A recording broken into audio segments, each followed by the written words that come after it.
Senhoras e senhores, estamos conectados. Sejam bem-vindos ao PodTelks. Eu sou Anderson Silva. Eu sou o Eduardo Nogueira e hoje a gente vai falar sobre a infraestrutura de telecom invisível. Eu até coloquei um tema meio diferente, que é infraestrutura invisível, os bastidores na telecomunicações. Para isso, hoje trouxemos para falar Luciano Stutz. Seja bem-vindo, Luciano. Seja Muito obrigado Obrigado pelo convite. Aceitar o convite, né? É um prazer recebê-lo aqui hoje. O prazer é meu estar com vocês aqui hoje, pessoal. E também teremos o Juliano, que é já conhecido aí por todos. E vocês também podem estar notando um cenário um pouco diferente, é porque agora a gente está gravando de São Paulo diretamente. Então, podem se acostumar aí com o novo cenário. Tem bastante coisinha, decoração até Dentro do coração do nova já. aí. E o Luciano também vai ser uma imagem mais presente aí, porque não é sempre quando você vai conseguir me acompanhar nas nem sempre eu vou conseguir vir nessa correria para São Paulo, sair de Curitiba aí às pressas pra gente pegar e conseguir gravar, mas quando então, puder, quando não tiver, vou ser bem representado, né? Juliano, seja bem-vindo. Juliano vai... Obrigado pelo convite de hoje, obrigado pelo convite de poder fazer parte aí da família PodTelks. É uma honra para mim também. Gosto muito do trabalho que vocês estão fazendo e bora somar. Agora é só fazer uma camiseta pra ele também, né? Camiseta tinha. Exatamente. É que eu tinha uma. A gente deu a camisa pra ele. Então, só que ela ficou grande agora, deu uma afinada, né? A camisa. Mas então, vamos ao assunto. Vamos. Luciano Stutz, para quem não... Eu acho que muita gente conhece aí, mas ele é o presidente da Abrintel, Associação Brasileira de Infraestrutura de Telecomunicações. Novamente, seja bem-vindo. Luciano, se puder falar um pouco de você aí, falar da sua carreira e da Abrintel, por favor. Olá a todos vocês que estão assistindo esse PodTelks. É uma honra para mim estar aqui com vocês hoje. Eu acho que o que vocês fazem pelo setor é muito interessante, para dizer o mínimo. É muito valioso, porque a gente precisa propor essas discussões no setor. A gente precisa levar a informação do setor para além dos trades tradicionais, para além daquilo que se diz só na mídia escrita, só na mídia impressa, só nas páginas oficiais da internet. Eu acho que aqui é um canal muito interessante, eu tenho visto os episódios, acho que é legal a gente tratar com esse olhar da mesa franca, da mesa aberta, participando todo mundo. Eu vou até trazer uma palavra aqui que eu acho que é engraçada, mas serve... Aqui não só os engravatados vão estar sentados nessa mesa. Eu acho que essa visão de quem está na ponta todo dia é muito importante para contribuir com o futuro do setor.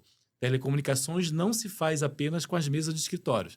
Se faz com quem está no campo, subindo no poste, subindo na torre, ajustando o tilt, fazendo a vistoria.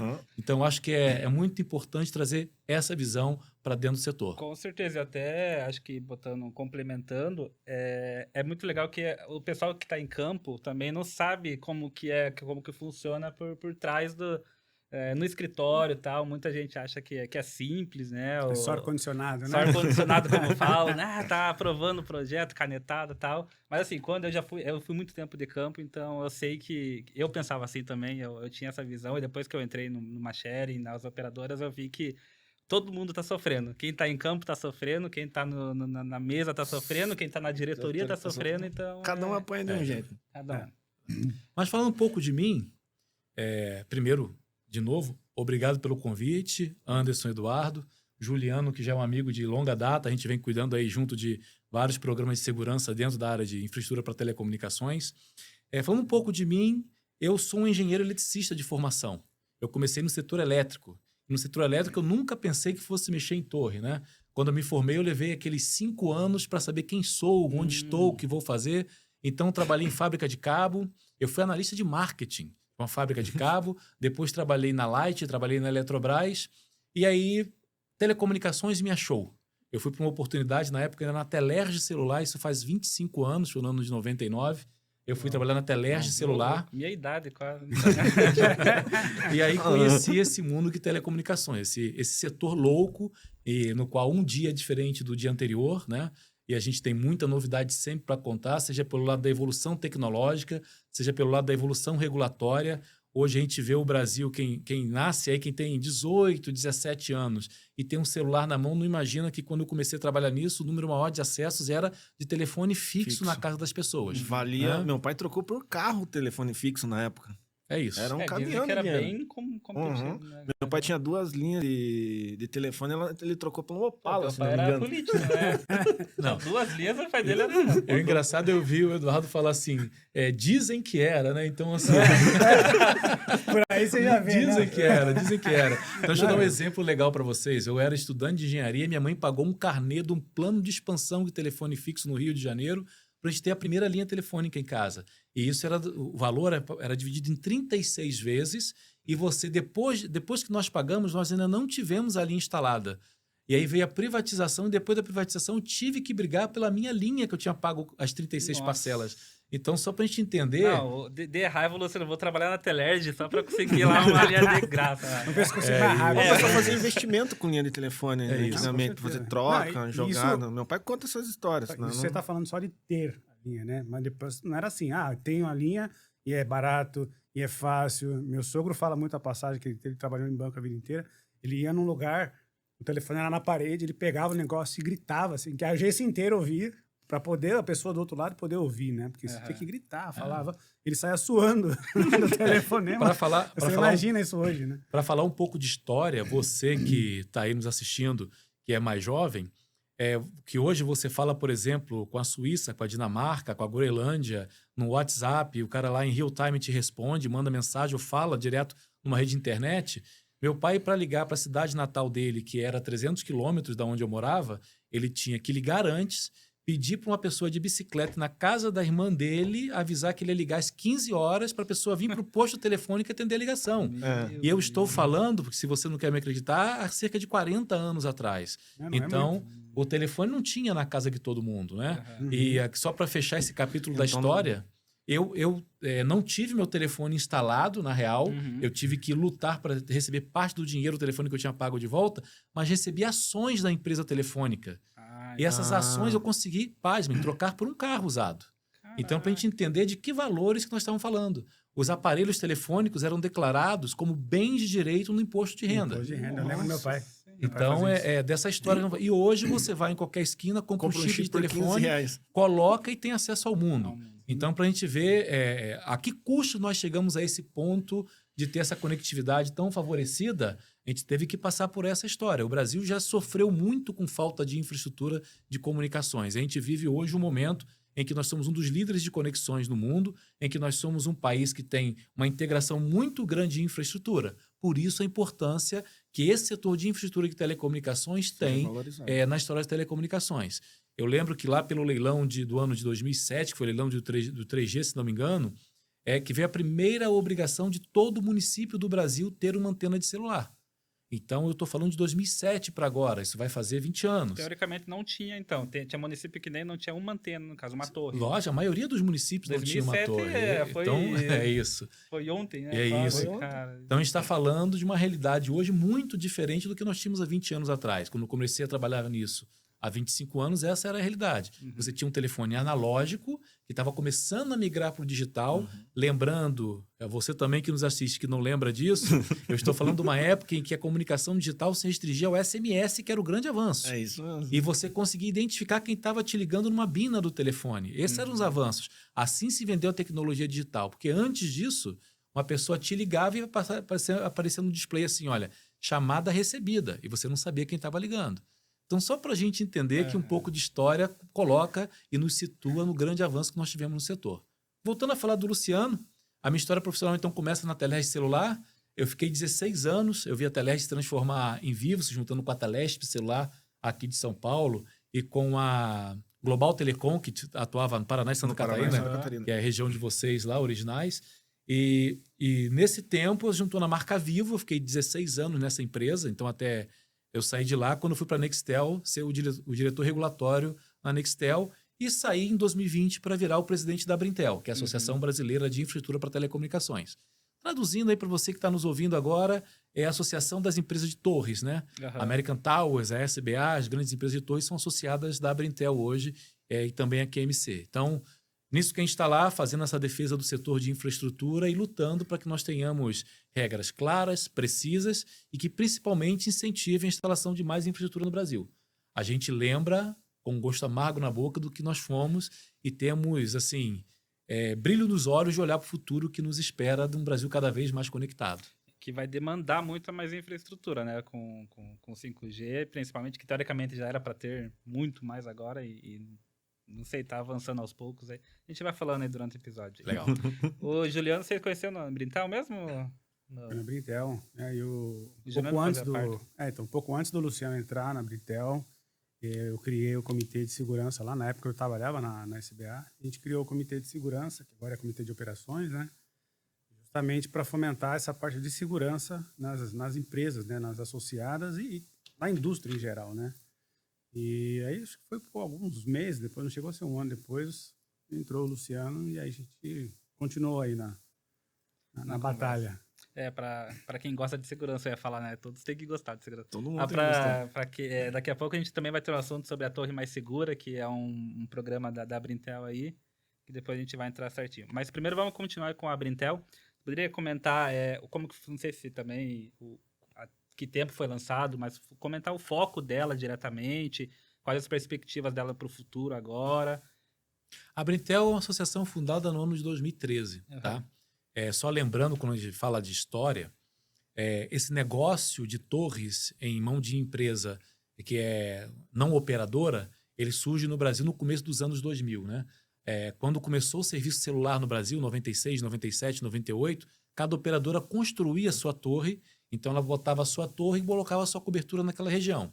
Se uma outra concorrente que surgiu, vou dar o exemplo de São Paulo, você tinha a Telesp celular que veio dentro da Telesp, ela era a banda A, que a gente chamava, ela construía e botava aqui uma antena no bairro de Moema.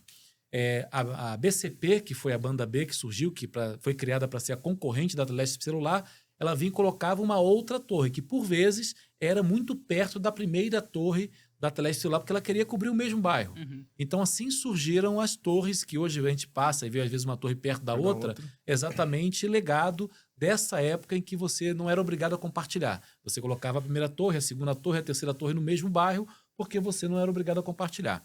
E aí, lá pelos idos de 2005, 2006, começaram a aparecer as discussões de, olha, tem muita torre no meu bairro.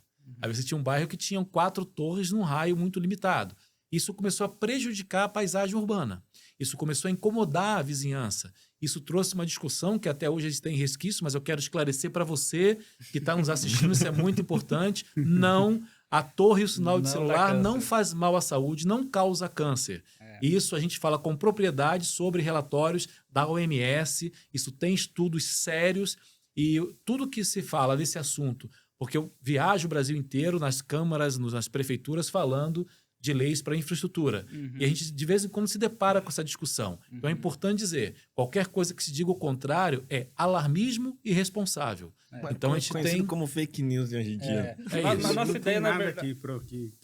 ninguém que assina embaixo disso, não tem nada que prove que isso Isso. foi causado por causa... É o contrário. Os relatórios mostram que não há qualquer evidência do cruzamento da informação, de aumento, por exemplo, de câncer ou diminuição de câncer com ondas eletromagnéticas provenientes das torres de telecomunicações. A nossa ideia, eu tava falando com o Juliano esses dias, é de trazer alguém especialista em RF, em antena, da própria Ericsson, da Huawei, enfim. E tirar essas dúvidas, explica, explica tecnicamente como que funciona a radiação, o sinal e que realmente não causa Hoje a problemas. discussão, eu vou voltar para a criação da Brintel, mas hoje a principal discussão que é sobre radiofrequência é a convivência das radiofrequências, né? Uhum. Porque hoje você tem, agora com 5G, a gente tem um espectro de radiofrequência sendo irradiado pelas torres de telecomunicações que vão de 700 MHz até 3,5 GHz, então é um espectro amplo, várias frequências nesse espectro e que elas têm que conversar entre si. Uma com 5G, outra com 4G, outra com 3G, isso tem que conviver. Então, a interferência entre as radiofrequências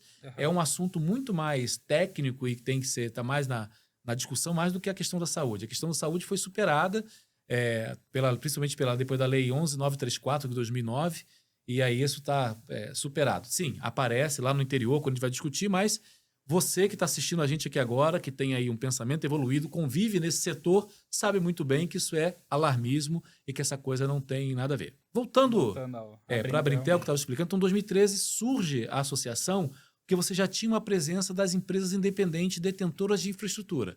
Por essas empresas que, quando as operadoras, então que iniciaram, aqui em São Paulo no exemplo, a BCP, a Telesp Celular, depois a TIM, depois a Oi, quando surgiu, cada um fazia a sua torre, e depois veio a lei que obrigou o compartilhamento das torres. Quando você tem a obrigação de compartilhamento, aquela torre sua sozinha deixa de ser um diferencial competitivo, porque agora você tem que deixar o amiguinho subir na mesma torre e colocar a sua cobertura. Então aí começa realmente esse negócio de você ter uma detentora independente que constrói a torre para todas as operadoras terem o direito de colocar suas antenas. Um passo fundamental na nossa história de telecomunicações, porque você não tem desperdício de dinheiro. Basta uma torre por bairro e você tem a cobertura de todo mundo. E talvez seja o que tenha feito baixar o custo para o consumidor final, que somos nós. Não tenha dúvida. É um uso eficiente da infraestrutura. Nós temos um slogan que é importante de trazer aqui, Anderson, se foi bom você ter falado isso. Nós somos a Associação do Compartilhamento. O negócio que é feito hoje sobre as torres de telecomunicações, ele é um espelho, um exemplo para vários outros setores, tá? Que precisam viver do compartilhamento. É importante dizer isso, nós evoluímos muito, mas ainda tem milhares de quilômetros de estrada no Brasil que não tem cobertura, ainda tem povoados que não são sedes de distritos sede de municípios ou sedes municipais que não têm cobertura. Então, as sedes municipais estão cobertas pelos editais passados. Mas você ainda tem vários povoados de 200, 500 habitantes que estão relegados dessa cobertura e que precisam de cobertura. Como é que se chega lá? Com compartilhamento. Uma empresa constrói uma torre, a primeira que tem a obrigação bota a primeira antena, mas todo mundo pode botar essa antena. Então, a associação, Eduardo, vem dessa construção econômica de você ter um setor de empresa independente. Essa empresa independente, então, uma hora elas se juntam para entender o que podem fazer em conjunto, discutir segurança do trabalho, discutir as melhores práticas e principalmente aqui, né? Quando você olha para um setor que tem tanta engenharia envolvida, aqui eu estou falando para alguns engenheiros, é importante que você olhe e fale assim, quantas torres nós temos no Brasil históricos de queda, de desastres?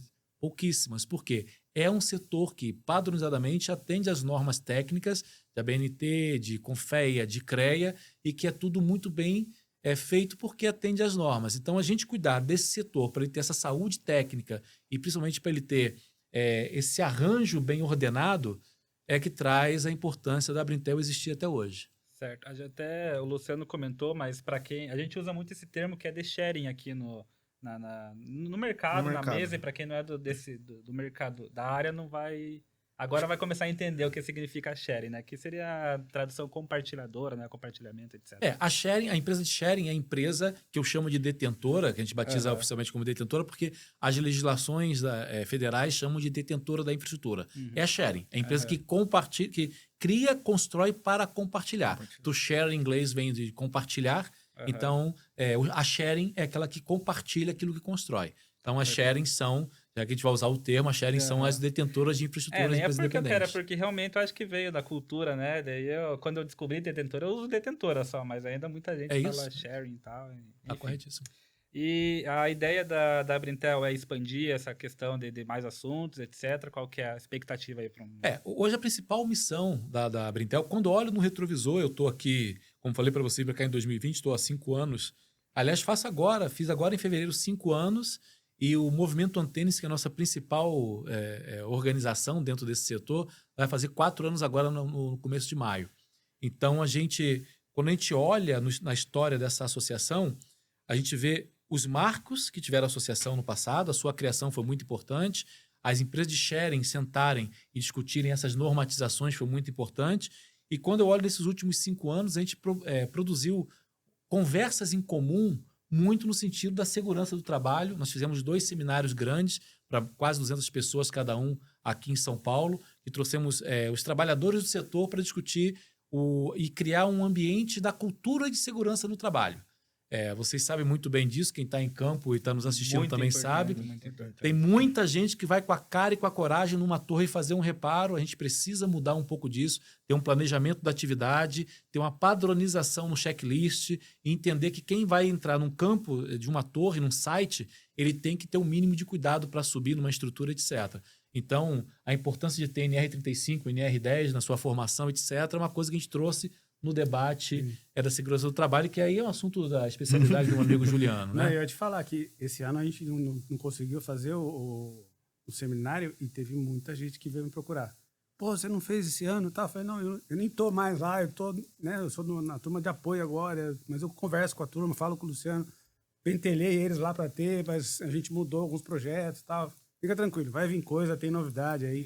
Eu vou trazer hoje aqui, quando a gente falar de Torre Mais Segura, eu vou trazer o seminário presencial, meus caros, era uma coisa que dava oportunidade de muita gente estar com ali acompanhando.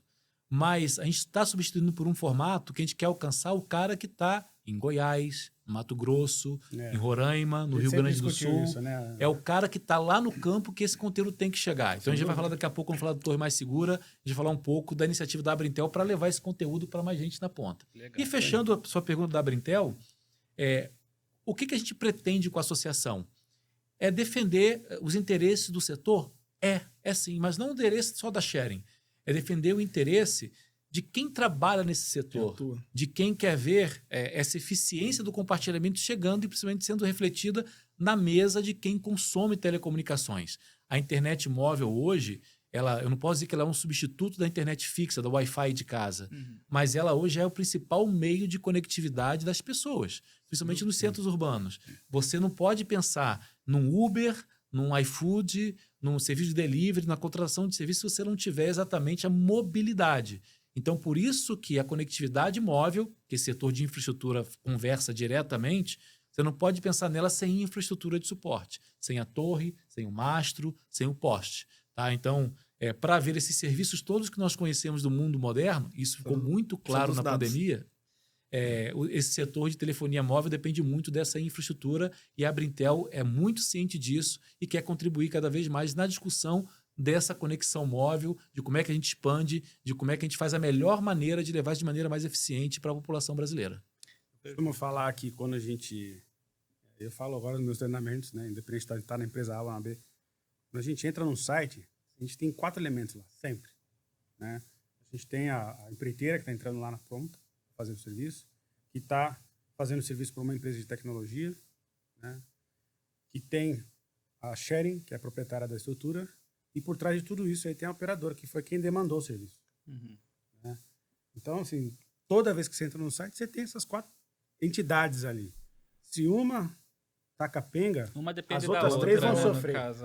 Então, Pra é funcionar igual uma legal engrenagem, todas né? elas terem essa consciência, né, de que cada um tem que fazer o seu pouquinho para o todo ficar legal. Né? Porque se um tá patinando, não adianta a gente pegar aqui as sharings e injetar uma verba e fazer tudo de segurança se a operadora não está refletindo isso, ou se a empreiteira lá na ponta não está. É um bioma ali. A gente tem que estar um cuidar do outro no final das contas. Né? Um tem que apoiar o outro. Por isso a ideia da gente expandir e falar, e esse canal aqui é mais uma forma da gente trazer isso. Entender que tá isso, todo né? mundo no mesmo No barco, barco. no mesmo navio, porque... Tá todo mundo no mesmo site. Não é no mesmo barco. E agora, falando do compartilhado, você comentou, tem a legislação atual, né? E queria que você falasse um pouco da legislação atual em relação à instalação de novas torres, se ela ajuda ou atrapalha, e até o processo, porque assim, a gente sabe que tem legislação municipal, federal, etc., e como que elas influenciam, né? Você até comentou que viaja o Brasil inteiro, indo nas câmaras de vereadores, nas assembleias legislativas. Então, contar um pouco da história, assim, por trás, porque você, como presidente, deve fazer a parte política com relação a aprovações e aos debates, tirar dúvida de alguns municípios. Então, para a gente saber qual é o seu papel dentro dessa... É bem bastidores. Desses né? bastidores, bem lá né? para trás, né? Ninguém vê, né? O que eu tenho de interessante para contar, por exemplo, lidar com a legislação no Brasil é um desafio para qualquer setor. Independente do setor. Para né? qualquer Isso setor. É real. Mas eu tenho uma história boa para contar, né? 5 anos atrás a coisa era bem pior. Nós tínhamos, por exemplo, na cidade de São Paulo, a maior cidade do país, a maior cidade da América do Sul, você tinha uma legislação que impedia a colocação da próxima infraestrutura. Você não conseguia instalar nada em São Paulo porque havia uma lei do ano de 2004 que ela dizia, por exemplo, para colocar qualquer infraestrutura de suporte, um poste mais alto, uma torre, você tinha que conseguir um terreno, esse terreno tinha que ficar de frente para uma rua que tivesse no mínimo 10 metros de largura e tinha que ter nesse site uma vaga exclusiva para veículo do site. Então, você não conseguia mais identificar. Me fala agora, assim, Parelheiros, você tem uma rua de 10 metros que tem um terreno disponível de frente com uma vaga de carro. Então, você não ia cobrir Parelheiros. Essa esse é o resumo do que você tinha por essa lei de 2004. Então, foi a primeira cidade que nós começamos a trabalhar para mudar a legislação. Chegou a ter em São Paulo, eu ainda estava na Nextel, no ano de 2014, no ano de 2016, 2017, teve a CPI das antenas em São Paulo. Então, o poder público meio que se colocando para investigar o que tinha nas antenas, como se as antenas cometessem algum crime, etc. E a gente teve que ir lá prestar depoimento, fazer registros oficiais de que a legislação atrapalhava a evolução da conectividade. E nós conseguimos, no ano de 2020, fazer uma lei nova em São Paulo. Então, foi a grande primeira vitória e que nos encorajou esse processo inteiro a lançar um movimento. Em 20 nós lançamos o movimento Antene-se, exatamente para, pelo menos nesse âmbito da lei municipal, não da União, mas na lei municipal, ter um movimento que pudesse atualizar legislações municipais para tirar essas figuras restritivas como tamanho de terreno, vaga de veículo, que não... Imagina, em 2004, a ideia que se tinha na cabeça era que você tinha que chegar com uma carreta enorme, com uma estrutura montada de 15, 18 metros, uma carreta, e tivesse que manobrar na rua para colocar uma torre. Hoje você tem uma estrutura que chega numa van, desmontada, e você monta aquele pedaço de ferro para fazer. Então, a gente entendia de onde surgiu aquela obrigação, mas não fazia o mínimo sentido em 2020, Tem que atualizar, né? 2019. E a gente foi buscar atualizar essas legislações. E a notícia boa é que depois de 4 anos agora de movimento Antene-se, no dia 13 de maio, atenção você que está nos ouvindo aí, essa notícia é importante, dia 13 de maio a gente vai ter um evento na Anatel, em Brasília, na sala do Conselho Diretor, que a gente vai comemorar a incrível marca de 1.000 cidades com leis atualizadas, leis municipais de antenas. Nós começamos com zero. Nós começamos com zero, chegamos a 1.000. Há pouco tempo vocês estavam comemorando 500. É isso. Voou, então. No final de 21, nós não tínhamos 100. Pô, eu lembro. E é um trabalho de formiga e conversando com município a município.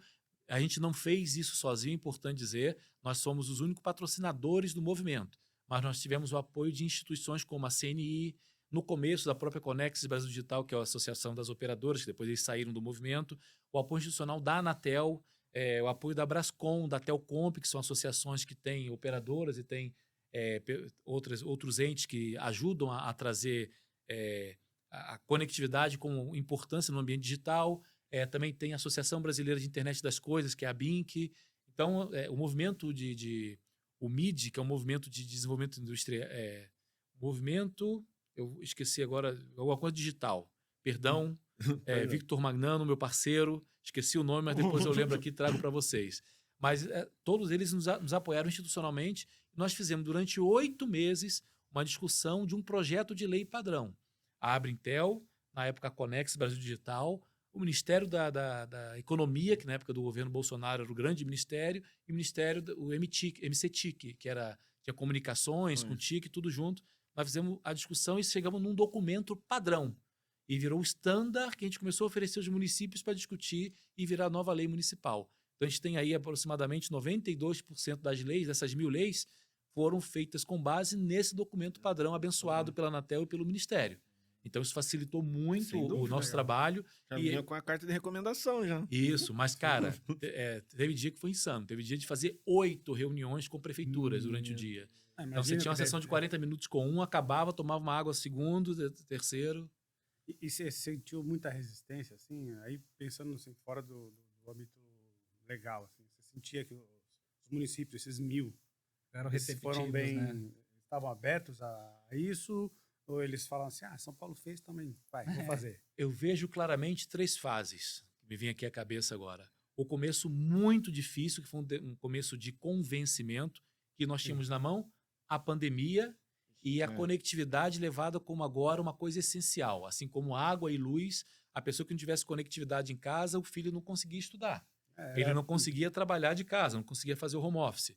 Então, você tinha esse incentivo, mas fazer o convencimento a partir disso era difícil. Tá? Então, a gente tinha isso.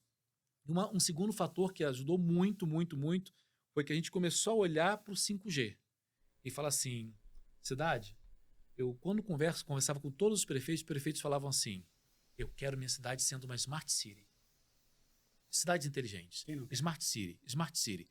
E aí a gente falava, prefeito, legal, mas para isso tem que ter conectividade. Senão o cara que está em casa não consegue pegar o aplicativo da prefeitura e usar o serviço digital.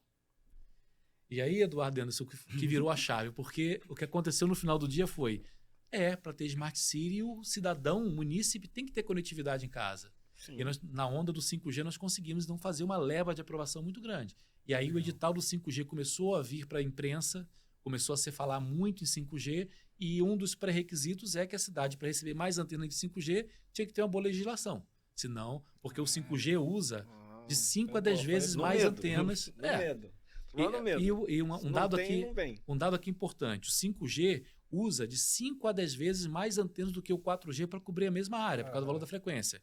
Não são 5 vezes ou 10 vezes mais torres, como tem gente propagando aí que não é verdade. Você sabe muito bem de quem eu estou falando, você que está me assistindo. É mentira que o 5G precisa de 5 a 10 vezes. Eu senti uma cutucada aqui. Mas Muita gente falando, nossa, vai encher de torre no Brasil, tem gente contando uma coisa que a gente chama de falácia técnica, para não dizer que é mentira, a gente usa a palavra bonita. Tem gente falando falácia técnica. Não tem que ter 5 a 10 vezes mais torres. Tem que ter 5 a 10 vezes mais antenas. Essas antenas são menores, as antenas de pequeno porte são menores do que o cooler que você leva para a praia no final de semana, são menores que as máquinas de ar-condicionado, elas vão estar em cima da banca de jornal, no meio do poste de energia elétrica, na fachada dos prédios. É isso. Então, essas antenas de adensamento, que são antenas que vão ser replicadas 5, 10 vezes mais em maior quantidade do que do 4G, elas são colocadas nesses pontos alternativos. As torres ainda são necessárias, mas as torres que o 5G avançou na velocidade que avançou no Brasil, porque as torres existentes foram o primeiro ponto de fixação das antenas do 5G. E isso foi para toda a tecnologia. Na Copa do Mundo do Brasil, quando chegou o 4G, foi a mesma coisa. Se colocou a primeira antena 4G onde tinha uma antena do 3G. No 5G não foi diferente. A primeira antena do 5G foi no mesmo lugar. Como é 3,5 GHz, no meio do caminho você precisa de uma outra antena. Põe no meio, num ponto alternativo, no mobiliário urbano, na banca de jornal, em outro ponto. Aqui em São Paulo já está cheio. Então, é legal falar isso porque era necessário que o município se atualizasse sua legislação para não ter uma restrição à aplicação dessas novas antenas. E aí a coisa andou. Se você agora tirar da esfera municipal e começar a falar da esfera federal, né? A legislação de telecomunicações principal está dentro da legislação da União, da legislação federal. Então, nós temos a Lei Federal de Antenas, a 13.116, que é um marco importantíssimo, definiu os temas como compartilhamento obrigatório, definiu temas como o que é necessário para você fazer uma boa lei de antenas. Lá está dito que a licença de uma torre tem que ter no mínimo 10 anos de validade. É de 2009 essa lei, né? Não, a lei é de 2015. Essa 13.116 é de 2015. A de 2009, que é outro marco importantíssimo, é a Lei 11.934. Essa lei de 2009 tem um comando que a gente está falando hoje, está muito em voga, que tem o distanciamento entre torres. Né? Ela foi trazida numa discussão de saúde, mas como eu falei no começo aqui, ela hoje tem uma importância urbanística muito grande. Você, e aqui quero dizer para você também que está nos ouvindo, que sabe muito bem com quem eu estou falando. Você não precisa de 2, 3 torres colocadas. Vou botar um pouquinho d'água? Vamos. Coloca então aí que eu aceito. A palavra, continuar você não precisa de 2, 3 torres no mesmo bairro. Nem para o 5G, isso é importante dizer. Então, quando você tem uma torre num bairro, você coloca a primeira antena do 5G, você tem um raio de cobertura. Então, essa cobertura primária, que a gente chama, está colocada na torre onde você já tem a torre instalada. O segundo ponto vai num ponto alternativo. Então, mais uma falácia técnica, que é com base nessa lei 11.934, que você precisaria de mais de uma torre no raio de 500 metros. Não. Tecnicamente, quem é engenheiro como eu e está 25 anos no setor sabe que não, você não precisa de uma segunda torre. Você precisa de um segundo ponto de irradiação de maneira a adensar o sinal para você ter a continuidade do sinal e o cara ir passando dentro do carro e continuar com o sinalzinho do 5G. E escoar o tráfego é importante. Isso é legal saber, assim, explicar cada vez mais e descer essa informação. Eu vejo nos grupos lá, ainda tem gente ainda com essa esperança de quando o 5G estourar aí, vai ter trabalho e tal. Não é que não vai ter também, né? Na verdade, assim, não é o que você falou e cabe muito bem. Não é que vamos construir mais torres, né? A gente que tenta aí é capaz, lógico, não é que também parou, né? Pode ser que ainda tenha, tem muito lugar, como você falou, que não tem cobertura, então acho que esses lugares talvez sejam contemplados com torres, né, para poder chegar até lá. Mas tem outros trabalhos que são mais spot, né? E aí entra até um desafio para os torreiros lá que a gente troca ideia. Vocês vão subir torres, agora vocês vão subir talvez uma banca de jornal, vocês vão subir num poste, Né? Então vai ter que ser mais versátil, vai ter que entender mais de trabalho em altura, porque a gente agora fez- não é só mais o talabarte e vamos subir. A gente Tem fez outras algumas técnicas. atividades, alguns projetos ali em Campo de Goitatazes. Goitacazes. Isso. Goitacazes. Isso mesmo. Campos dos Goitacazes, Goitacazes, norte isso. do estado do Rio de Janeiro. Foi em poste de energia. Posse de público, né? Poste público. Da QMC esse projeto, não Isso, foi? isso, Eles Eles fizeram em excelente. Búzios também. Um projeto Também. muito... Aliás, parabéns ao André Machado, se estiver nos ouvindo. André Machado, presidente da QMC, meu conselheiro lá na Brintel. Eles fizeram um trabalho em Búzios também muito bem feito. Búzios era uma cidade que tinha uma restrição muito grande de instalação de antenas. Uma paisagem magnífica, bela, e foi provado com esse projeto, foi colocado mais de 100 pontos de fixação.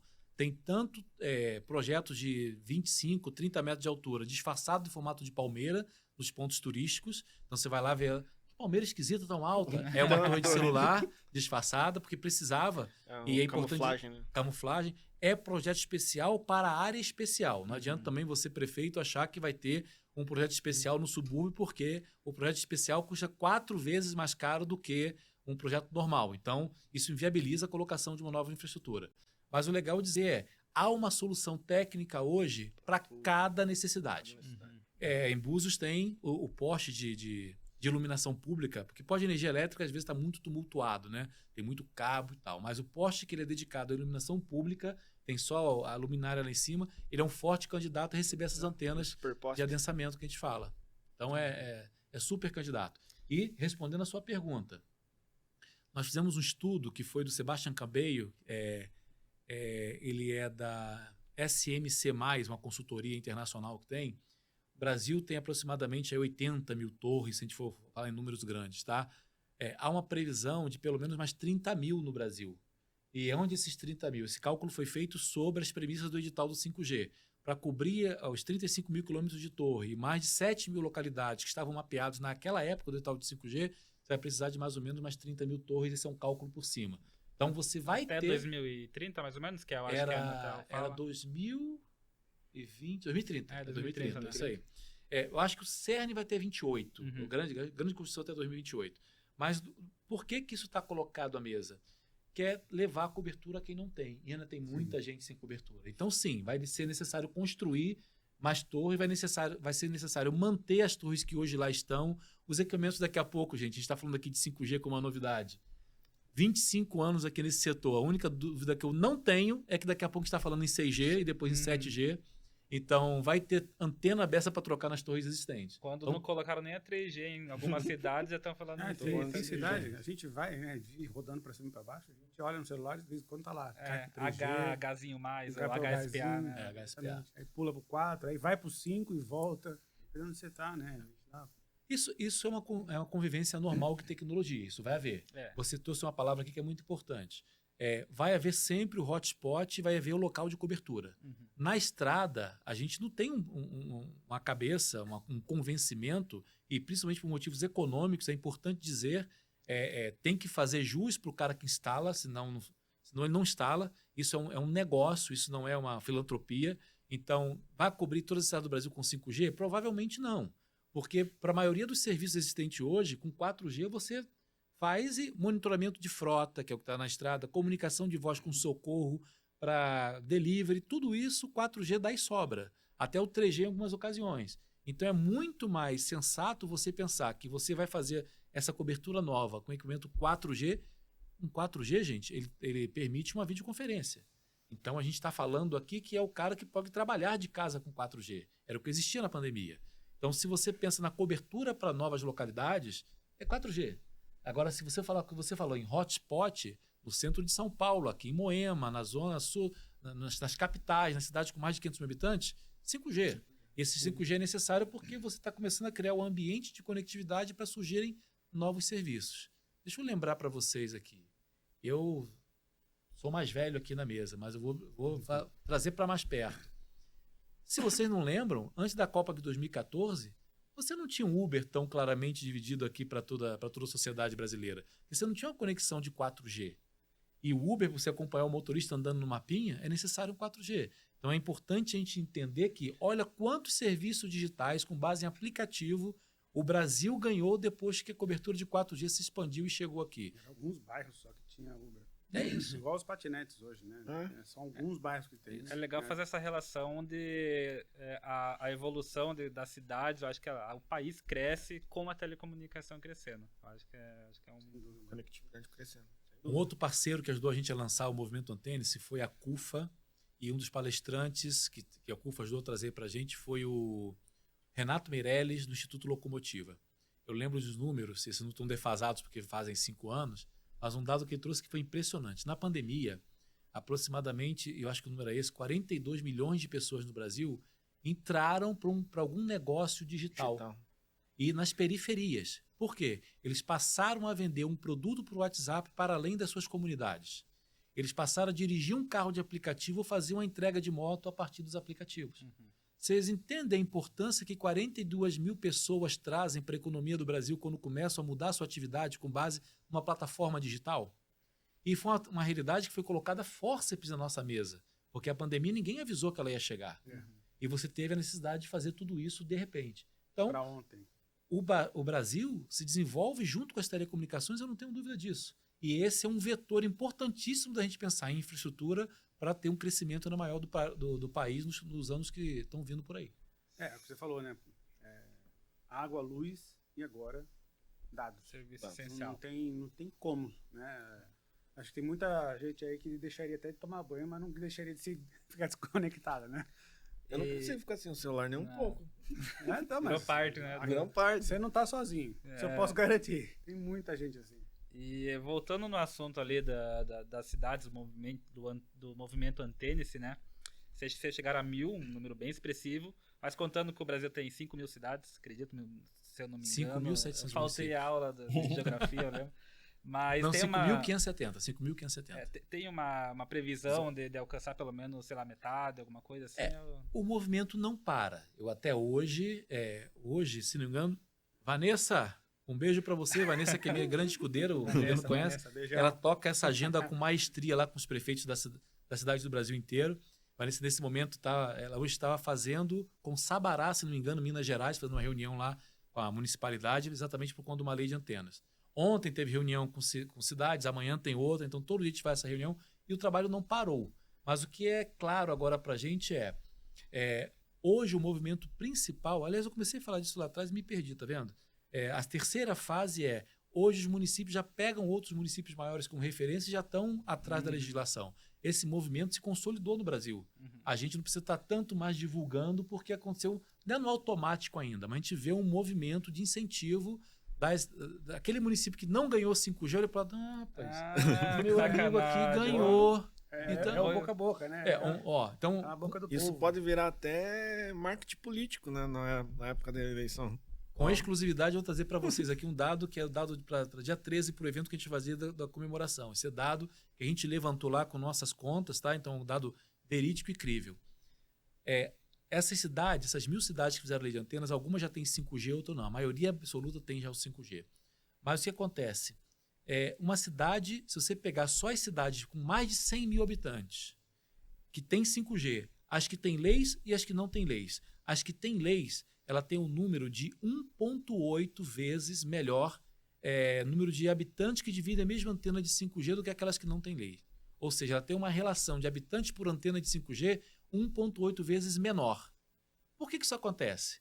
Nessas cidades que tem leis, como é mais fácil botar antena, a operadora faz o plano de cobertura e consegue executar. Aonde você não tem uma lei de antenas, o 5G é mais difícil, você instala praticamente o que está na obrigação da Anatel e não faz mais força, porque é mais difícil de colocar. Então, essa é a importância de fazer a legislação. Você ganha o 5G melhor no final do dia. Entende? Tirar uma dúvida. Existe a lei municipal e a federal só? Não existe lei estadual? Existem leis estaduais que... Vamos lá. Lei 9472, que é uma lei de 1997, é a Lei Geral de Telecomunicações. Ela define que a União compete legislar sobre telecomunicações. Esse é o ponto. Então, por que tem leis municipais, Luciano? Porque a infraestrutura de suporte ela não é um artigo de telecomunicações. A gente estava falando aqui agora há pouco de site, de ERB, tem um montão de nomenclatura para aquilo que você vê lá colocado. Vamos separar isso. A torre, que é aquela estrutura de concreto e aço colocado no solo do município, você tem que atender uma lei urbanística. Então, no final do dia, tudo mais. você recuo, com o tamanho do terreno. Então você vai lá e atende uma lei municipal para colocar a torre que é aço e concreto. Depois que você colocou, a operadora vai atender a lei federal para colocar nessa torre que está lá a sua antena. Então nós licenciamos a estrutura no município, a operadora licencia a antena na Anatel, que é vinculada à lei federal. Você tava com essa dúvida, mas não queria perguntar, né? Eu sabia que alguém ia perguntar. É Agora isso. escola, né? Tem vergonha de Tomara que alguém perguntar. pergunte, É, tomara tá, que E aí alguém eu vergonha, passo né? uma pergunta, Luciano, e o Estado? O Estado só recolhe o SMS. Então, de telecomunicações, se você pensar na Fica só cadeia, pra parte boa. não é nem boa. O Estado tem algumas funções importantes, a nossa organização hierárquica da estrutura de governança que a gente tem do Estado, né? E porque o Estado é a reunião dos três, tem as três esferas, municipal, estadual e federal. Uma não é superior à outra, mas as três trabalham em conjunto e cada um tem sua praia para administrar. Quando você pensa no Estado, por exemplo, vou te dar 2 exemplos. Em São Paulo, nós temos uma lei estadual de incentivo à colocação de infraestrutura. Começou essa discussão no governo Dória, o governo Tarcísio continuou. É uma lei que diz o seguinte: aquele município que, com pré-requisito, aprovar uma lei municipal de antenas, ele tem direito a uma linha de financiamento para fazer Smart City. Então, o Estado ajuda com recurso para fazer Smart City. Cara, São Paulo hoje tem aproximadamente, já passou a barreira, acho que já passou, mais de 90% dos 645 municípios de São Paulo já tem nova lei de antenas. É o estado que de goleada fez mais lei de antenas. O Estado deu uma injetada. É aí, isso. né, Meu nesse agradecimento aqui, ó. Elizabeth Donato, Investe SP, que nos ajudou tanto nessa caminhada. Eu tive com eles fazendo eventos no interior de São Paulo, Bauru, Araraquara, Ribeirão Preto. Tudo isso a gente foi falando com prefeitos. Hoje, São Paulo tem mais de 90% dos municípios com lei de antenas. Sensacional. Então, cara, e por quê? Porque tem uma lei estadual de incentivo que definiu uma linha de crédito para fazer. Incentivo chega. O Estado veio e fez o papel dele, né? Endossou, né? Endossou. Não, Abraçou. Tem que ser justo. Legal. Existem Causa. leis estaduais no Rio de Janeiro, no Mato Grosso, em Goiás. Então, todos esses estados ajudaram, porque no anexo dessa lei estadual tem o projeto de lei padrão da Anatel, com o Ministério, que eu falei para vocês que a gente fez o consenso. Então, essa lei também leva no anexo esse projeto de lei padrão e ajuda o município a aprovar. Mas quem fez essa linha de crédito foi só São Paulo. Então, o governo do estado de São Paulo teve papel preponderante para a aprovação desse tanto de lei de antenas que tem aqui. O Antenas já está em todos os estados? Vou te responder com a afirmação correta. Existe pelo menos uma lei aprovada em um município de cada estado brasileiro. Vocês já estão em todos os estados? Todos. Tem lei aprovada em todos os estados. O município tem que ter plano diretor ou para ter essa lei de telecom? Uma boa pergunta. A lei de antenas é uma lei complementar à lei de uso e ocupação do solo, que o pessoal chama de LUOS, né? Uhum. Então, é uma lei complementar. Mas município, por exemplo, que não tem, gente, 5.570 municípios no Brasil. Tem todas as realidades que você possa imaginar. Sim, então, eu falo isso com alguma tristeza, tem gente que ri, mas, enfim, existe um município que aprovou a lei, porque quando a gente fez o projeto de lei padrão, que está disponível no site da Anatel, inclusive, lá o cara colocou: a taxa de licenciamento vai ser XXX reais. Tem município que aprovou com XXX reais. Não colocou, nem preencheu as lacunas com coisa. Por conta dessa realidade muito diversa que o município tem. Você ir a um município que não tem um conhecimento específico de telecomunicações é comum. Mas há municípios que a procuradoria não olhou. Pegou-se lá, baixou o projeto de lei, colocou numa sessão da Câmara, aprovou e virou lei. E aí eu falo com alguma tristeza, mas não com uma tristeza de quem acha isso jocoso e engraçado. É uma tristeza de, poxa, é uma pena ter perdido essa oportunidade de discutir num fórum legislativo a lei e qual o benefício que a lei pode trazer. A gente tem casos que, depois de aprovada a lei de antenas, a gente teve que ir ao STF discutir essa lei de antena nova. Vou dar o exemplo aqui, como é um exemplo ruim, mas eu tenho que dar. A capital, Manaus, capital do Amazonas, fez uma lei, mas como não prestou atenção no debate, acabou que a taxa para colocar ou regularizar uma torre no município de Manaus era entre 80 e 300 mil reais. O preço de colocar uma torre num lugar. É isso. Então, a gente teve que ir ao STF, brigamos e tivemos vitória. A lei foi declarada inconstitucional pela inviabilidade de colocar ou regularizar a infraestrutura de telecomunicações no município. Isso que é Manaus, que é uma cidade grande, né? Uma isso. capital de um estado. Mas não pense que, assim, nós fizemos uma reunião entregamos e alguém voltou e aprovou. Nós tivemos audiência com o Instituto Urbanístico de lá, chamamos a atenção da prefeitura que isso ia acontecer, que a lei, porque lá tem uma lei tributária do município que tinha essa linha de cobrança. Fala, olha, cuidado, que o texto está fazendo referência a isso aqui, vai ficar inviável. E aí o interesse político às vezes fala mais alto, eu não estou falando mal ou bem aqui do interesse político, mas acabou aprovando do jeito que estava. Tivemos que ir à justiça contra a lei, e a lei foi declarada inconstitucional. Então isso acontece, é fato. E a lei lá, só para deixar claro, a lei hoje está valendo, foi declarada inconstitucional apenas esse artigo da coisa clara. Aí fizeram um complemento, que hoje voltou para a normalidade, a gente já consegue colocar infraestrutura em Manaus. É viável a construção. Para município pequeno, acho que até o Anderson tem voz para falar, que ele foi secretário de um município lá no Paraná, que realmente são poucas pessoas até para lidar, né, com isso. Antes eu era secretário. Então... Na época que eu estava na secretaria, eu não lembro de ter entrado em nenhum caso dessa de compartilhamento, construção de torre na época. Uhum. Não teve construção na época. E até porque não era a minha área, né? Eu era secretário de obras, então eu mexia mais com a parte de infra, não com a parte burocrática de aprovação de projeto, que era mais o urbanismo que fazia. Mas lá tinha... Até eu fiz uma vistoria lá recentemente, tinha uma torre no lado da outra, não dava 20 metros de... Normal. Às vezes foi construído antes da lei de compartilhamento. Antes de 2009 era permitido. E a lei, ela colocou uma exceção. Tudo que estava construído antes da lei ser promulgada podia ficar. Dali para frente não podia construir. E é legal você trazer isso, porque é uma dúvida que muita gente tem. A gente tem 3 casos típicos, tá, de municípios e dessa relação que nós temos com as leis municipais no Brasil. O município que não tem uma lei de antenas, mas sua lei presente na cidade, seja o plano diretor ou lei de construção, ela não representa um empecilho para a construção ou para o compartilhamento, ok. E se você quiser, a minha opinião, tá, como técnico, a maioria desses municípios, se quiserem deixar como está, não há um problema para a cidade, mas ela, por exemplo, não considera a torre como um equipamento urbano. E quando você considera um equipamento urbano e não mais uma construção, você deixa de exigir, por exemplo, a BITSE. Gente, é verdade. Há município no Brasil que exige a BITSE para uma torre. E aí você tem que provar um montão de coisas. Qual é a porta? Por onde que escapa no incêndio? numa torre. Mas tem. Então tem município que você não tem uma lei, mas não tem um empecilho. Tem município que tem uma lei e essa lei representa o empecilho, tá? E tem município que não tinha uma lei, essa lei não representava o empecilho, mas resolveu melhorar, que é a maioria dos casos.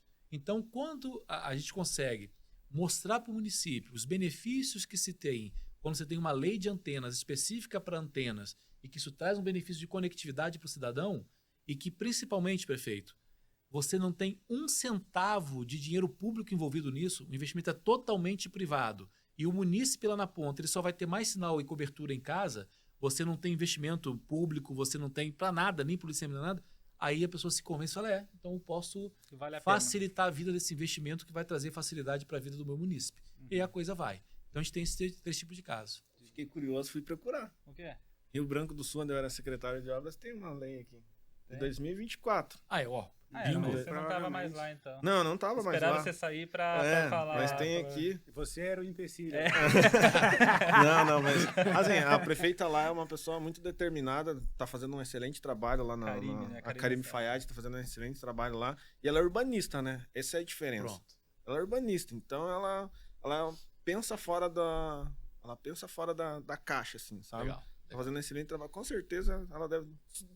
Não sei se você consegue pesquisar, mas se duvidar, ela tá dentro do... Eu tenho a planilha, mas tá lá no coisa, eu te dou a informação depois. Se precisar contato dos prefeitos, se quiser o contato legal. Se não tiver e quiser o contato da prefeita para se apresentar, abrir então para ela. Legal. Tenho certeza que ela vai ter receber com bons olhos. Ótimo. Tem a lei do silêncio, acho que é uma lei que a galera conhece, que é quando o município não responde. Eu não sei muito bem, mas... Silêncio positivo. Silêncio positivo, isso. Uhum. Eu nunca entendi de verdade como que funciona essa lei, né? Porque é uma área do licenciamento lá da empresa e poderia isso explicar... Esse mecanismo vem, na verdade, de uma lei de liberdade econômica federal e ela foi colocada para dentro da legislação de telecomunicações pelo decreto 10.480. Vou te explicar como funciona. Uma empresa quer instalar uma torre no município. Ele vai lá e entra e protocola no balcão ou de forma digital o pedido para colocar uma torre. O município tem 60 dias para se pronunciar sobre aquele pedido. Ele pode dizer sim, eu permito. Ele pode dizer não, eu não permito por um motivo urbanístico ou motivo ambiental, qualquer outro. Ele pode dizer não. Mas se ele não disser nada, essa lei nos garante que em 60 dias, se ele não disser nada, você pode começar a obra. Não é um licenciamento tácito, ou seja, não está emitida a licença, não está concedida a licença porque não falou nada. Aí você pode começar a obra. Começou a obra está sendo tocada, se tiver uma fiscalização, identificar uma irregularidade, ele pode embargar, ele pode parar, mas quem protocolou o pedido pode começar a obra, por conta e risco de quem começou a obra. Mas isso independente do município ter ou não ter uma legislação de telecom. Sim, nosso entendimento jurídico é que é independente, porque isso é uma lei federal, está na 13.116 no seu decreto regulamentador. Então, sim, isso é uma realidade e tal. Mas posso falar uma verdade para você, Eduardo, que é legal? Como é que nós trabalhamos no setor, isso não é uma coisa da Abrintel, as empresas associadas trabalham assim. A gente não trabalha na incerteza. Então, esse investimento privado ele vai se realizar quando você tem uma segurança de que ele vai ser colocado no município e ele depois não vai ter que ser retirado à força. Então, dificilmente, a não ser em casos excepcionais, se utiliza desses comandos. Mas é importante que ele esteja lá, porque no final do dia, se for mantendo urgente, se for qualquer coisa que se precise fazer de maneira excepcional, esse dispositivo sim garante que você tem o direito de começar a obra e colocar. Até porque eu acho que antigamente talvez era mais livre, né? Porque quando eu trabalhei na Claro, eu via que tinha muita antena não licenciada, né? Por causa que eu realmente não sei se antigamente instalavam e não pediam para a prefeitura e tal, mas que dava um trabalho para licenciar hoje em dia, nossa senhora. Sem trazer o holofote e tentar determinar quem é culpado ou quem não é culpado, vamos lembrar da história que eu contei aqui no começo do nosso PogTelks, né? A história diz o seguinte: essas antenas, essas torres, infraestruturas foram construídas pelas operadoras. Em um determinado momento, quando veio a obrigação do compartilhamento, elas resolveram vender essas torres. A maioria das torres existentes do Parque Existente do Brasil hoje é dessa história. Elas vendem essas torres, essas infraestruturas para as empresas detentoras independentes.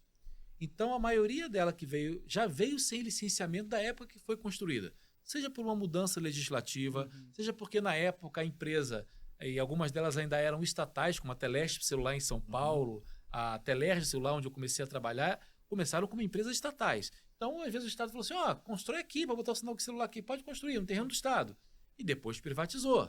E lá onde construiu, que podia tudo, passou a não poder nada. Eu lembro dessas conversas lá na Então, você tem alguns casos que hoje você não tem um licenciamento municipal muito derivado da história, porque quem construiu não licenciou no começo. E, cara, regularizar, às vezes é uma missão mais difícil do que licenciar uma nova estrutura. Isso é verdade. Tem mudando aqui, tem um indicativo que é torre por habitantes, né? Eu tava dando uma olhada. É mais habitantes por torre. Habitantes por torre, né? Que eu acho que é 1.000 habitantes por torre, uma média legal, assim, entre os países. O Brasil tá em 1.800, alguma coisa assim. E, com a entrada do 5G, havia uma perspectiva melhor de aumentar essa relação, esse indicativo? Você trouxe 2 pontos importantíssimos, porque você trouxe o problema e a solução. Como nós começamos o movimento Antenas, a gente trouxe esse número, tá? Esse número é uma verdade absoluta? Não, porque nem todo relevo, nem toda cidade, nem toda densidade urbana é igual, principalmente populacional. Mas quando você pensa num fenômeno 4G em países que deram certo, países de primeiro mundo têm uma densidade média de 1.000 habitantes por antena do 4G. Daí que nós resgatamos isso num ofício até que foi assinado pela Anatel e encaminhado ao STF num processo que tinha numa lei que a gente acompanhava no passado. Então, esse 1.000 virou uma referência porque a gente precisava de uma referência. Não é mundial, então, esse 1.000? China era, 400 habitantes por antena. Você tem difícil, a loucura que era. Então, E onde que vocês pegaram o número 1.000? De qual país? Estados Unidos. Uma referência era 980 na época. Então, nós pegamos por aí. Então, como a gente quer chegar nesses países que estão abaixo do 1.000, o 1.000 para a gente foi uma referência. O Brasil estava numa média de 1.800 por aí. O que a gente esperava? Com o 5G, é lógico que esse número vai cair. Mas nós tivemos 2 efeitos importantes no Brasil. Vocês estão aqui há muito tempo também no setor, vão entender o que aconteceu depois de 2018 até 2021, que quando começou a instalação do 5G. O Brasil perdeu 2 operadoras nacionais, a Oi e a Nextel. Toda essa cobertura sobreposta e uma série de torres foram desmontadas, falando em números grandes e cheios, nós passamos de 100 mil herbes, 100 mil estações lá em 2019, 2018, para 80 mil em 2020. Ou seja, se reduziu 20 mil estações pela desativação de 2 operadoras. Então, quando você começa a dizer, mas é estações, não é infraestrutura. Cara, mas aquela que era um single tenant, que a gente chama, que era uma operadora só na torre, a torre está naked, a torre ficou pelada lá, não tem mais. Ela não conta mais para cobertura. Então, você teve caso de redução de infraestrutura, sim ou sim. Então, agora, a gente está começando a chegar agora, se não me engano, bateu o mês passado 102 ou 103 mil estações no Brasil. Por quê? O 5G, quando precisa de muito mais estações que o 4G, esse número de 21, principalmente 22 e 23, deu uma rampada muito expressiva. A gente estava em começo de janeiro com 40 mil estações do 5G instaladas no Brasil. Então, esse número foi se repondo. Os RAN sharings e desativação da rede da Oi foi diminuindo o número de estações, mas o 5G foi aumentando. Então, a gente tem hoje uma compensação e vou dizer assim, está quase pau a pau. A gente conseguiu recuperar o número de estações que tinha no passado. Mas o número de infraestruturas, que é um cálculo que a gente faz com o apoio do Teleco, que é aquele site que tem de número de telecomunicações, mostra que a gente tem hoje ainda um desafio no número de habitantes por infraestrutura. Baixou de 1.800, é fato. A gente divulgou agora o número nas capitais há pouco tempo, mas ainda é um número acima de 1.000. Luciano, mas você acabou de falar que 1.000 não é uma verdade absoluta. Nós temos uma escolha. Ou a gente tem uma referência para seguir e buscar, ou a gente fica discutindo no vazio. Nós, do Movimento Antênis e da Britel, resolvemos discutir com uma base crível, real e exata que existe lá. É isso que a gente faz. Então, a gente persegue e tem sempre esse sarrafo. Uma coisa, gente, não dá para discutir. Quando você compara no tempo a mesma taxa aqui e aqui, você percebe uma evolução ou uma involução. A gente que tinha lá perto de 1.800, a gente está numa marca parecida hoje. Então, a gente não teve nenhuma evolução mesmo com várias antenas do 5G colocadas. Então, a gente tem que se preocupar. O 5G, como eu falei aqui agora há pouco, muito por conta dos compromissos em 4G para localidades e para a estrada, a gente esperava aumentar 30 mil torres. A gente não está vendo isso ainda. Ainda não. A gente provavelmente vai ver agora em 26, que é 26 até 28, é o cerne dos compromissos de obrigação de novas coberturas, e isso vai crescer. Mas temos um desafio. A gente chama isso de adensamento positivo. É aumentar o número de estações e infraestruturas, mas levando conectividade a quem não tem. Botando cobertura nova. Porque esse adensamento que a gente vê aí sendo propagado, de novo, você sabe muito bem que eu estou falando com você, essa coisa que a gente vê, aumentou em 2.000% o compartilhamento. O número de estações aumentou nos últimos 3 anos em 12%, 13%, o pessoal fala. Aumentou. Mas das capitais. Não, mas você olha no retrovisor e as que foram desmontadas por conta da saída da Oi e da Nextel. Então, se você quer aumentar e dizer que está evoluindo, você tem que contar em cobertura nova. Você tem que contar em gente que foi beneficiada, em aumento de cobertura. E isso a gente está estagnado. A gente totalmente estagnado? Não.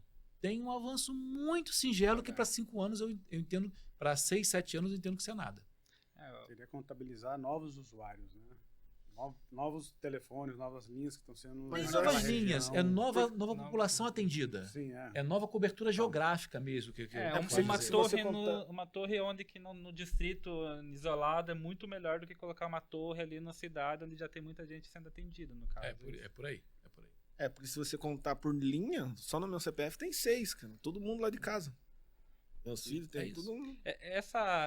Esse indicativo, ele conta... Porque uma torre, às vezes, tem 3 operadoras. Ele conta 3 ali ou conta uma torre por... Ele conta uma torre com 3 operadores. Então, esse habitante por infraestrutura, ele conta uma torre que tem 3 operadores. Ele conta uma só. É um count só. Tá. Por isso que eu falo que o Brasil tem em torno de 80 mil torres.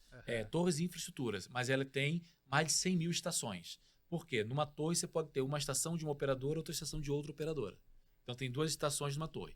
E aí você perguntou uma coisa que é importante. Números de agora de 3 meses passados. O número bom para a gente falar desse negócio de infraestrutura é que você tem um número médio de 2 inquilinos por torre, digamos assim.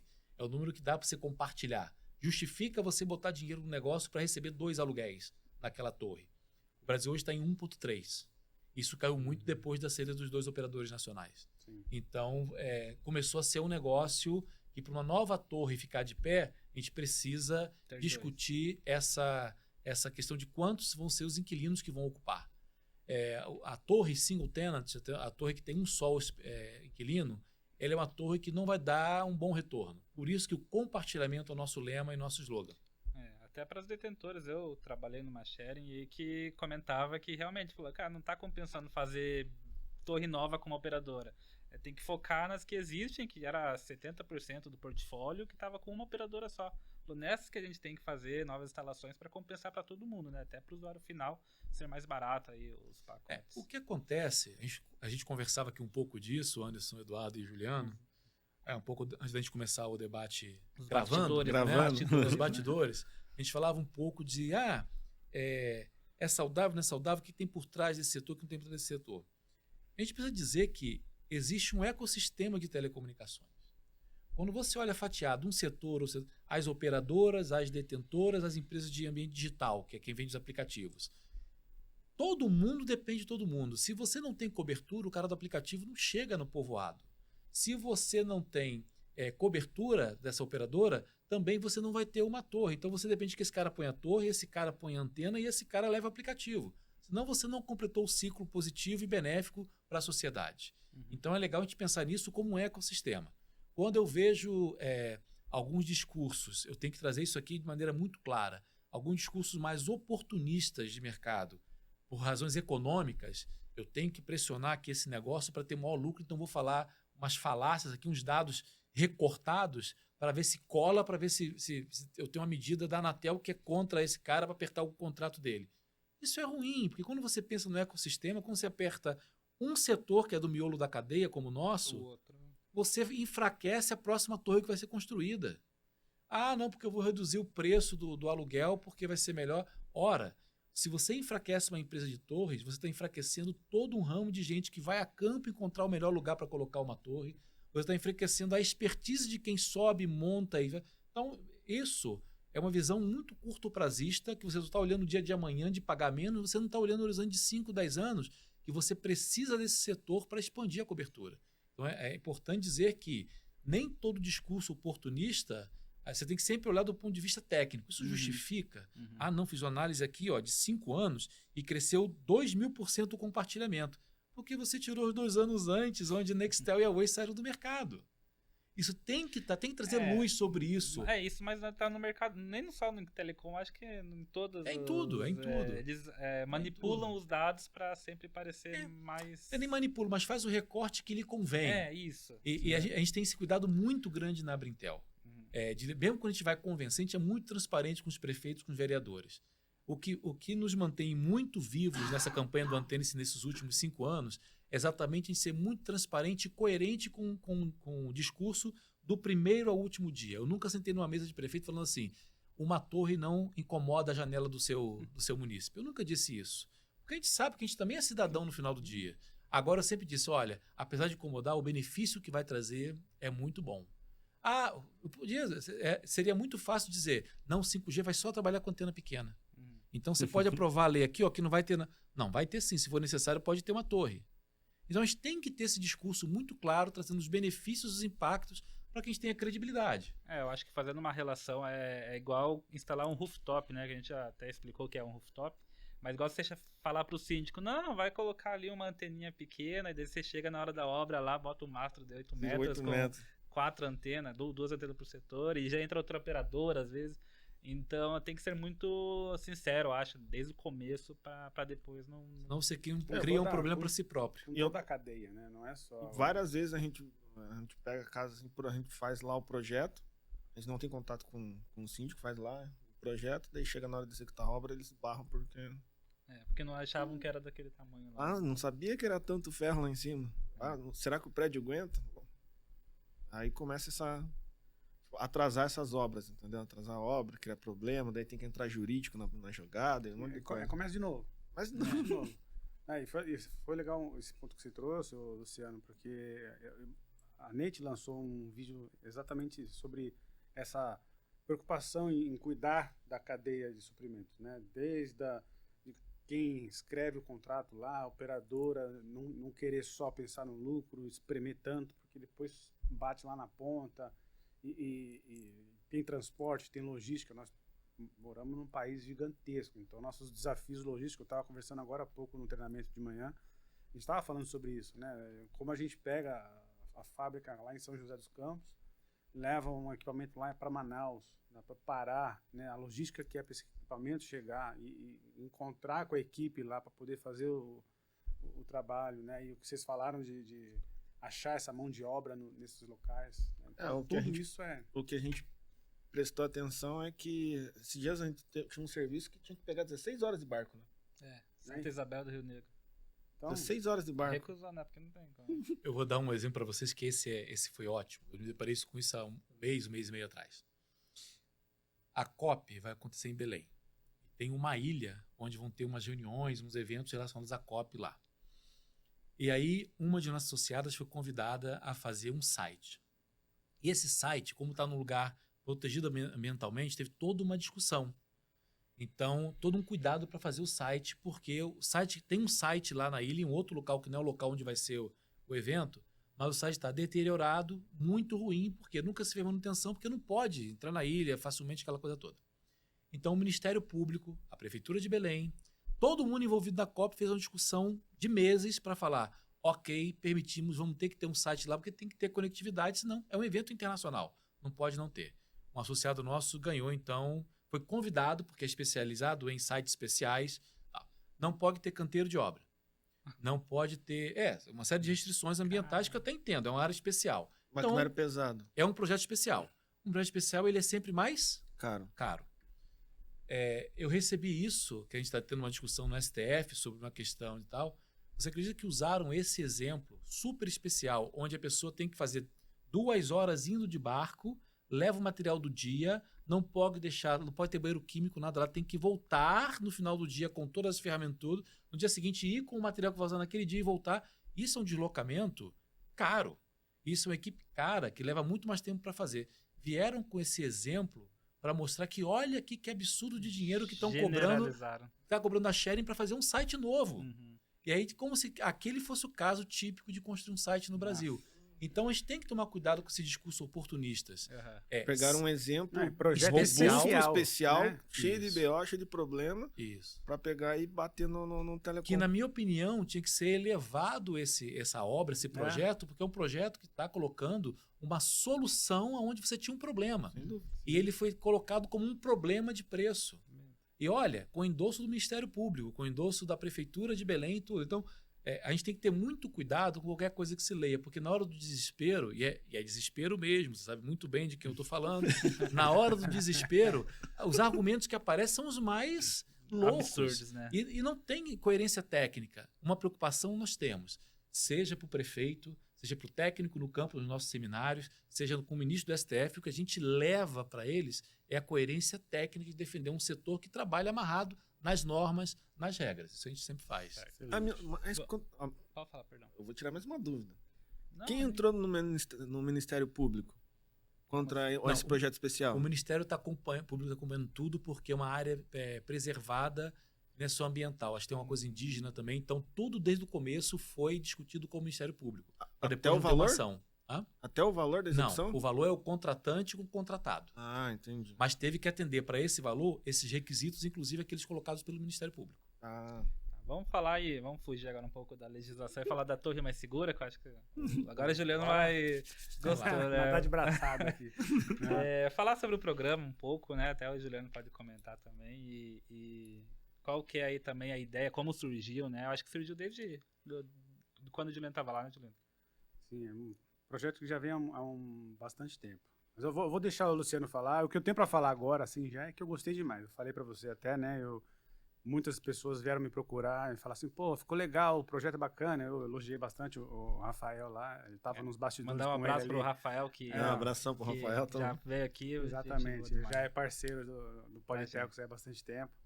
E falei para ele que ficou bem legal, a gente conversou bastante aí nos dias anteriores sobre o conteúdo, ele queria tirar umas dúvidas, a gente deixou bem alinhado e falei para ele, cara, você tem experiência, né, bicho? Você já tá mergulhado na coisa, eu sei que o negócio vai sair bem. E saiu muito bom. Assim, ficou, o formato ficou legal, o fato de vocês terem um certificado, a gente viu depois as postagens, a gente postando os certificados. Então ficou uma coisa assim bem dinâmica e muito em linha com o que você estava falando, né? E aí você toca aí já a a explicação completa, que é realmente levar a informação boa para quem está lá na ponta. O Torre Mais Segura foi um programa pensado. Nós fazíamos todo ano, final de janeiro ou fevereiro, fazíamos sempre um seminário de segurança do trabalho aqui em São Paulo. Ideia do Juliano, quando estava na Brintel, tem que dar o crédito a quem tem o crédito, né? O Juliano sempre foi muito atuante lá na área de segurança, no nosso comitê de operações. A gente fazia esse seminário presencial. O seminário presencial ele tem sempre uma questão. Para estar presente, o cara tem que estar ali de corpo e alma e você tem que tirar o cara do trabalho para estar ali. Então era um dia inteiro de seminário, palestras ótimas. Agradeço já a todo mundo que participou, foi lá palestrar e foi lá assistir as palestras, mas é uma questão presencial. Nós tivemos uma surpresa muito boa em um dos seminários, que é a empresa Abrito, né? Que é aqui de Itacoaquecetuba. Eles chegaram lá com um ônibus. Literalmente. De técnicos para assistir o seminário. Isso foi muito legal. Isso foi assim, nós confiamos no trabalho que vocês vão fazer, estamos trazendo o nosso time aqui para fazer o treinamento. Isso é muito legal. Então, isso era muito bom. Mas ficava limitado a pessoas que estavam em São Paulo. Quem estava fora de São Paulo ficava... Então, uma discussão que nós tivemos lá foi como é que a gente vai fazer chegar no campo, que é o nosso alvo desse programa? Como é que a gente cria uma cultura de segurança do trabalho? Gente, o cara que está na área rural de uma cidade de Goiás, ele não tem um chefe de manhã que faz com ele um checklist, um planejamento como é que ele vai a campo. É ele, o cinto, o talabarte, né? Os equipamentos de segurança e o cara se vira nos 30. Sobe lá, conserta, dá jeito e monta. Então a gente resolveu fazer essa coisa online, porque a segurança que nós temos a garantia que nós temos quando esse cara chegar perto do site, sinal de celular ele vai ter, que está debaixo do site. Então ele vai lá, ele pode ligar lá o seu telefone e vai ter tanto os eventos ao vivo que a gente está fazendo, como foi esse o primeiro agora que a gente teve no dia 30 de abril, e já digo para você, até o final do ano a gente vai ter pelo menos mais 6, a gente está querendo fazer mais 10, mas pelo menos mais 6 a gente vai ter até o final do ano, sessões de 1 hora com pílulas de coisas de segurança, de questões de segurança. A gente falou muito do planejamento da segurança, que é mais um overview, uma visão geral. Igual essa que teve agora com o Rossi e com o Rafael? Isso. A gente deve ter mais 6 até o final do ano. Então a gente vai ter por exemplo, de saúde mental desses trabalhadores que estão lá, que estão sob pressão, etc. Então a gente tem esses temas que a gente vai trazer e vai ficar gravado também no canal do YouTube. Então você vai poder ver a qualquer momento, mesmo depois. E o Torre Mais Seguro é isso. A gente quer criar no final do dia uma plataforma gratuita para acesso dessas pessoas que têm esse tipo de conteúdo, vídeos da Neite traduzidos, que a gente está trazendo agora essa novidade, conteúdo, por exemplo, plano de ringue, que é um trabalho também que o Juliano ajudou a fazer lá, e o Rossi também. Rossi, obrigado, meu caro, por essa contribuição que você está dando lá para a gente nessa época que você está como presidente do comitê. Então, a gente está fazendo esse trabalho para dar acesso a qualquer trabalhador de rua que suba em torre para fazer uma manutenção, uma construção, de olhar, do ponto de vista da segurança do trabalho, um conteúdo que lhe seja útil. Isso é importante. Tem que ser útil para estar ali. E o cara vai poder zapear, olhar, ver uns vídeos, ver alguma coisa que possa contribuir com a atividade coisa dele. prática. Às vezes o cara tá lá no hotel, chegou cansado lá, dá uma olhadinha, falou, vou subir na torre amanhã, mas vou dar uma olhada hoje. Ficar lá, dando uma olhada. E emite certificado no final, que é uma coisa assim que a turma de campo preza muito, né? Porque fala, eu sei, eu fiz o curso, eu vi um vídeo, não sei o quê. Não, mas tem a Abrintel por trás, tem profissionais bons dando, né, esse treinamento, profissionais de referência na área. Então isso é muito importante. É igual como você falou logo no começo, né? A gente quer criar conteúdo para telecom. Então, o Podtelx está aí trazendo gente para entrevistar e conversar, fazer esse bate-papo aqui. Tower Safety. O grupo lá, o Tower Safety Brasil. Estou fazendo lá agora o Fala aí Torreira, que é outro podcast com galera de campo mesmo, de chão. Também tá aí, tá crescendo, tá fazendo mais... Você viu, né? Virou concorrente, tá vindo aqui só espiar. Sou um espião aqui. Então, mas a ideia é justamente isso, a gente criar momentos, criar esse ambiente, né, que a gente possa conversar, como você bem falou, né, de trazer os temas, põe na mesa aí, tem muita coisa para conversar. E outra, tem muita gente boa, muita gente top, assim, muita gente legal, que manja muito, sabe técnica, conhece o Brasil, conhece a cultura. Eu vejo no grupo lá, o pessoal fala até de pousada. Eu já falei até brincando no outro podcast lá, daqui a pouco a gente pode fazer um guia 4 rodas aqui só de torreiro, porque eles sabem onde o pessoal é bom dormir, tem um café da manhã legal. Então essa troca de informação é muito rica e todos ganham, né? Todos ganham, né? Você falou do aplicativo, né, de saber onde tem profissional e se esse profissional é bem qualificado, está numa região que você precisa, O marketplace, talvez, tudo dentro isso do aí. aplicativo. É, um marketplace. Com Por exemplo, vários fornecedores de EPI, inclusive. Sim, então empresa que aluga É veículo, juntar. por exemplo, o técnico vai de avião para uma cidade, chega lá, uma promoção de uma locadora de veículos para que ele alugue o veículo lá. É tudo isso que a gente pensa. A gente quer pensar grande aí. Legal. Sim, com certeza. Você falou uma coisa que é importante esclarecer. Você que vai participar do próximo evento, do Torre Mais Segura, esses eventos online, o certificado é garantido para quem vê na hora. Como é que funciona? No finalzinho da transmissão, a gente bota uma chave lá em que você entra no site do Torre Mais Segura e com aquela chave você consegue emitir o certificado em seu nome.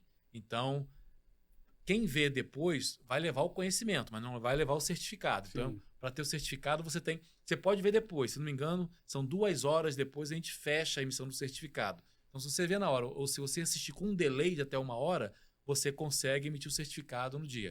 E por que tem que fazer assim, gente? Sendo muito pragmático, né? Senão a pessoa faz o recorte do final lá da transmissão, vê só a chave, bota a qualquer momento lá e emite um certificado. A gente quer que o certificado tenha uma validade, Genuíno, né? uma Isso seja genuíno. Isso. E eu acho que é útil para todo mundo. Isso que é Sim. importante, é ter utilidade e ajudar na formação do profissional que está lá fazendo e subindo na torre. Luciano, só agora vou cobrar que você falou que ia dar uma informação aí exclusiva da... Eu dei, rapaz. Qual que é Foi deixa eu lembrar aqui, foi a cidade que aprova uma lei e tem 5G, tem um 5G melhor do que o que não aprova a cidade. Vê o número. Sim. Tem um número de antenas, que é peguei. quase, eu acho que está em 1.9, tá? É quase o dobro o número de antenas por habitante da outra. Quer dizer, vamos mudar o número. Ele é quase... A cidade que não tem lei tem uma relação habitante por antena que é quase o dobro da cidade que não tem. E eu estou falando só um recorde de cidades acima de 100 mil habitantes. Nós comparamos cidades parecidas. Eu não trouxe a cidade pequena, que tem uma R para 50 pessoas. Fizendo um corte de cidade acima de 100 habitantes, e é um universo que a gente está falando aí, cada um dos grupos tem mais de 50 cidades, a cidade que tem uma lei aprovada de antenas, a cidade que não tem, essa tem muito mais antena de 5G dividido por habitante do que essa aqui. Entendi. Então, faz Ou seja, bem que aprova uma lei de antenas. Para quem não, prefeitura que não tem ainda, fique... Tá na hora de fique começar, para né? você. O convite aí, encha. fica a dica, né? Hashtag fica a dica. Faz a sua lei que o povo vai se beneficiar com certeza, né? www.antenice.org.br. Se você for lá, você vai ver os links, o modelo de lei padrão, que também está no site da Anatel, então tá fácil, não tá difícil não. E a Abrintel presta uma consultoria 100% gratuita para qualquer município brasileiro que queira fazer a aprovação de antena. De novo, não tem um centavo de dinheiro público, nem para consultoria, nem para reunião por vídeo que a gente vai fazer. Eu vou fazer uma audiência pública que tem aqui a participação que está aberta por vídeo. Participamos da audiência pública também e não fazemos essa cobrança de nada, tá? Quem paga o meu salário no final do dia são os nossos associados, as empresas de torres que se beneficiam de uma lei boa na cidade. Então, não tem mais desculpa senhor para prefeito, senhora não tem mais prefeita, desculpa para não tá pegar feita... e não criar a lei municipal, né? Exatamente, está feito o queria, convite. Queria dar um brinde, Luciano, aí. Obrigado. Com o símbolo da Telx. Agora você pode viajar para as prefeituras e falar que tem o Copa Stanley já, né? Beber legal, pô, bacana. Deixa eu ver aqui, fazer a propaganda do PodTelx. Tá faltando a tampa. Aí, bom demais, hein? É que a gente tá economizando no PodTelx. Depois do. E o que eu tenho a dizer a vocês é obrigado pelo convite. Obrigado de novo, eu quero reforçar que acredito muito no trabalho. Eu acho que a gente tem que ter um lugar para essa conversa franca, essa conversa direta, essa conversa que a gente tem aqui de poder falar o que quer nesse canal. É legal porque as conversas francas produzem discussões francas e produzem as melhores conclusões. Perfeito. Quando você tem só um lado sendo ouvido ou só a mesma coisa sendo ouvida, você vai sempre tem que trazer todo mundo aqui no plural para falar e para discutir e ouvir todas as opiniões. Isso é muito importante. É muito importante. Nosso setor é um setor que é muito debatido, mas às vezes fica só numa visão, só na visão, não tem a visão de campo, não tem a visão de só às vezes do ar-condicionado, como o pessoal fala, e às vezes só a visão também da grande operadora, só a visão do pequeno operador em alguns fóruns. Então a gente precisa trazer um fórum que seja para todo mundo, né? Quando a gente vai em evento, por exemplo, estou comparando isso aos eventos setoriais. Quando você tem um evento setorial, você convida aquele nicho daquele setor, né? Então você vai ter aqui, e não estou falando mal dos eventos setoriais, é importante dizer, mas você tem um fórum da Brint que vai ter essa semana aqui em São Paulo. Você tem gente das ISPs falando. Então você vai ter uma discussão ali da SPay. Você tem o painel Telebrasil, que é sempre no final do ano em Brasília. Você vai ter das grandes operadoras falando. O importante é ter esses fóruns abertos, que cada um vem aqui e tem um microfone para falar o ponto de vista de todos os lados. Isso é legal. Sensacional. Tem uma informação também, o Luciano vai estar na posse do novo secretário. Amanhã tem a posse do ministro. Do Do ministro ministro, Frederico ministro Siqueira. Amanhã tem a posse lá em Brasília, eu estarei lá, dando as boas-vindas a ele. Manda um abraço para ele. O Frederico é uma pessoa já conhecida do setor, ele passou pela Oi, da passou Oi. vários setores, estava como presidente da Telebrás e está vindo aí para essa missão de conduzir o ministério. Não é fácil a missão, mas... Vai dar Mas tudo vai dar certo. certo, vai dar Isso. certo, vai dar Vai tudo dar- certo. Obrigado, de verdade, Luciano. Obrigado, muito Juliano obrigado também, mesmo. muito Juliano obrigado. também, muito Agradeço. obrigado. Juliano vai continuar com a gente. Estamos em né? casa aí, sempre.